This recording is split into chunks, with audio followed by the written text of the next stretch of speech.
Praise the Lord. मसीह में आप सबकी सलामती हो।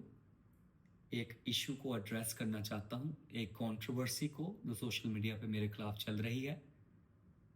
किसी शख्स को तनकीद का निशाना नहीं बनाऊंगा, ना ही तनकीद करूंगा, लेकिन जो मेरी खिदमत है मैं टीच करूंगा, सिखाऊंगा, कोशिश करूंगा कि खुदा के कलाम में जो मैं करता हूँ, मेरे पास क्या ऐसी सॉलिड चीज़ है जो खुदा के कलाम में मुझे इंस्पायर करती है, मोटिवेट करती है, वो मैं आपके साथ शेयर करूंगा।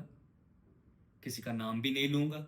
मेरे पास सारी की सारी वीडियोस आई हैं और मैं भी इंतज़ार कर रहा था कि ये 2 दिनों में सारी वीडियोस बन जाएं। चले मैं कुछ देख लूँ, मैं लोगों का जो है वो माइंड देखूँ, मेंटालिटी देखूँ कि पाकिस्तान में क्या मेंटालिटी है अभी भी, और उसके मुताबिक फिर मैं कोशिश करूँ पाक रूह की हेल्प के साथ कि मैं आपको एड्रेस कर सकूँ।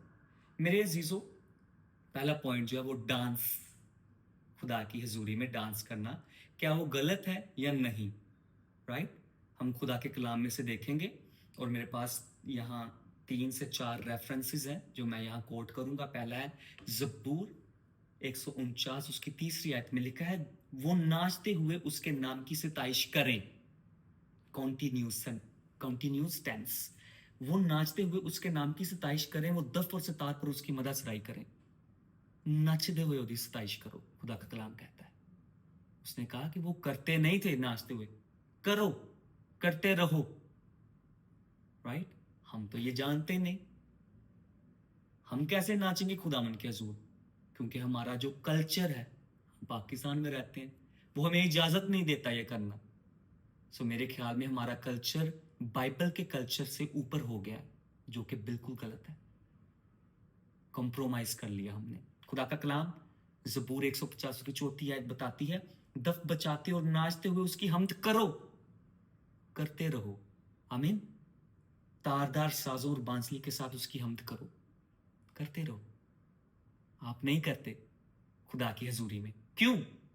क्योंकि आप मेहंदियों पे, आप मेलों पे, आप गली कूचों पे करते हैं।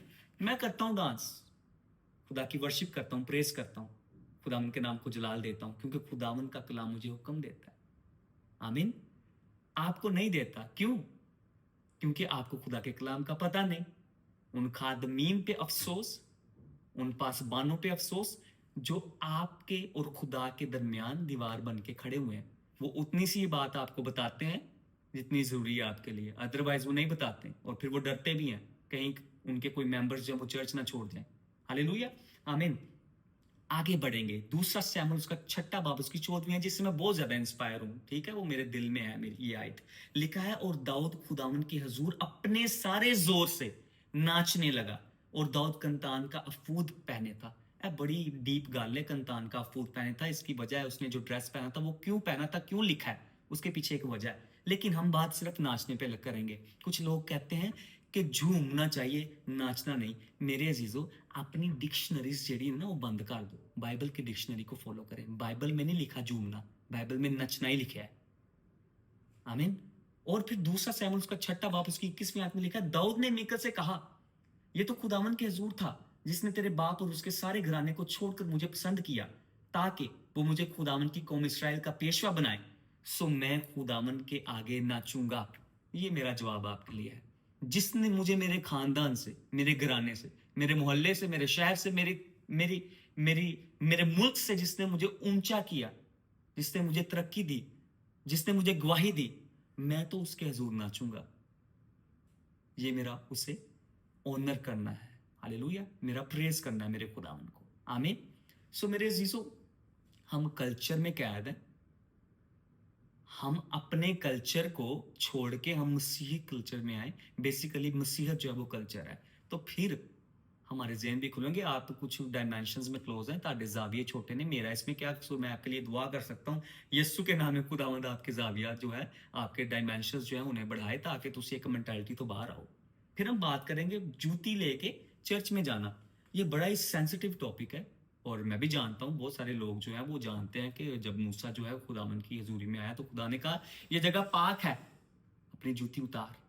मेरे जोर तो बाद मूसा को नहीं मिलने गया, मूसा खुदाम को नहीं मिलने गया। मूसा खुदाम को मिलने गया, बहुत दफा मिला, लेकिन यीशु मसीह जब आता है, नए नामे में हम जब आते हैं, तो खुदावन जो रिचुअल्स थी, जो शक्तियां थी, उन्हें खत्म किया। और खुदावन की हजूरी जो है वो फिर हर अच्छा, आप चर्चिज में जाते हैं, आप कहते हैं चर्च में जूती नहीं लेके जाएंगे। चर्च क्या, खुदा की हैकल तो नहीं है वो तो मुकद्दसीन की रफाकत करने की जगह है। खुदावन तो हर वो जगह पे मौजूद है जहां 2 या 3 उसके नाम से जमा है खुदावन के कलाम के मुताबिक। तो आप जब खुदावन के नाम में 2 या 3 जमा होते हैं, वहां भी जूती उतारते हैं।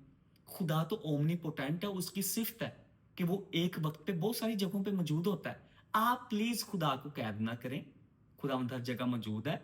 खुदावन क्या कहता है, खुदा का कलाम कहता है कि आपका बदन जो है वो उसका मकदस है, हैकल आपका बदन है। अब हैकल जो है वो एग्जिस्ट नहीं करती। खुदा के कलाम में साफ वाजे लिखा है कि आपका बदन जो है वो खुदा का मकदस है, होली स्पिरिट का टेंपल है। हम बिल्डिंग्स को पूजते हैं, हम बिल्डिंग्स में वर्शिप करते हैं या उनकी कदर करते हैं, उनकी रिस्पेक्ट करते हैं, क्योंकि हम नहीं जानते कि खुदावंद हमारी जिंदगी हमारे दिल में बसता है। सो खुदावंद को आपके दिल की पाकीज़गी की जरूरत है, ना कि आपके पाँव या आपकी जूती। हालेलुया, आमीन। आगे बढ़ेंगे। खुदा के कलाम में लिखा है, इब्रानियों उसका 10वां बाब उसकी 22वीं आयत में, ओ तो आओ हम सच्चे दिल और पूरे ईमान के साथ और दिल के इल्जाम को दूर करने के लिए दिलों पर छींटे लेकर, बर्रे के लहू के छींटे लेकर बदन को साफ पानी से धुलवा कर खुदा के पास चलें। खुदावन चाहता है कि बर्रे के लहू के छींटे लेकर खुदावन के हुजूर आए, ना कि जुत्ती ला के। कैद ना करें। हमें सीखने की बात है, ना भी सीखोगे तो वो अखीर जमाना के कुछ साइंस है, खुदा के कलाम में लिखा है कि लोग ढीठ हो जाएंगे। तो ये ढीठनेस जो है ना, ये आपकी जिंदगी का हिस्सा इसलिए क्योंकि अखीर जमाना का वक्त है। मैं दुआ करता हूँ कि ये ढीठनेस आपकी जिंदगी से जाती रहे, आमीन। फिर आगे बढ़ेंगे। मेरे पास बहुत सारा स्क्रिप्चर्स है, बड़े पादरी जिन्हें ने वो मैंने सुनते होंगे और वो भी जानते हैं कि खुदा के कलाम में ये सब लिखा है। खुदावन के हजूर नाचना या डांस करना ये हमारी प्रस्तिश का हिस्सा है, क्योंकि खुदा के कलाम में लिखा है नाचते हुए उसकी प्रस्तिश करो, नाचते हुए उसकी हमद करो, praise him with dance, celebrate him. Hallelujah. और हाथ बढ़ाना और लोगों का गिरना, इस पर भी बड़ी तनकीद की गई है। खुदा के कलाम में हिजकिय्याह उसका 3रा बाब उसकी 23वीं आयत में लिखा है, तब मैं उठकर मैदान में गया और क्या देखता हूं कि खुदावन का जलाल इस शौकत की मानिद जो मैं नहर कबार के किनारे देखती थी खड़ा है, और मैं मुंह के बल गिरा। जब आप खुदावन का जलाल देखते हैं, आप गिर जाते हैं। खुदा का नबी, खुदा का बंदा गिर गया उसका जलाल देख के। हालेलुया। कुछ लोग ये जान के भी, ये सुन के भी नहीं समझेंगे। मेरी बहन, मेरे भाई, आप जो टिकटॉक पे आके और ये कुछ इश्यूज जो हैं वो रेज करते हैं, पहले खुदा के कलाम को जाने। आप बहुत अच्छी बातें करते हैं, मैं जानता हूं, लेकिन आप खुदा के कलाम की अगर एक हिस्से को जानते हैं तो दूसरे को भी जाने। कलाम पढ़े। ऐ मैं जो पढ़े आए मैं अपने कोलों नहीं काट लिया है, ये आप भी खुद जाके देख सकते हैं कि खुदा के कलाम में लिखा हुआ है। तो अगर लिखा है तो पढ़े और जाने भी। मैं दुआ करता हूँ कि खुदावंद आपको बरकत दे इस कलाम के जरिया। और मैं किसी के ये लास्ट टाइम है, मेरे ख्याल में ये फर्स्ट और लास्ट टाइम है जब मैं किसी इशू को एड्रेस करूंगा। दोबारा मैं नहीं करूंगा, क्योंकि मेरा काम नहीं है, मैं इतना बिजी हूँ, मेरे पास टाइम नहीं कि मैं आपको एड्रेस करता रहूँ, कुछ कंट्रोवर्सीज जो है उन्हें एड्रेस करता रहूँ। और वो लोग जो चर्चिस में ऐसे ही हमद करते हैं जो खुदा के कलाम में लिखी, नाचते हुए गाते हुए, आप इन लोगों से डर ना जाना। आप खुदा के पाक रूह की इंस्पिरेशन के साथ मोटिवेटेड रहना, क्योंकि ये आखिर जमाना का वक्त है। जो आखिर तक बर्दाश्त करेगा वो निजात पाएगा। लास्ट पे जो पौलुस रसूल कहता है वो मैं कहूंगा, अगर मैं आदमियों को खुश करता तो मसीह का बंदा ना ठहरता। तो मेरा काम आदमियों को खुश करना नहीं, मेरा काम खुदावन को खुश करना है। खुदावंद आपको बरकत दे।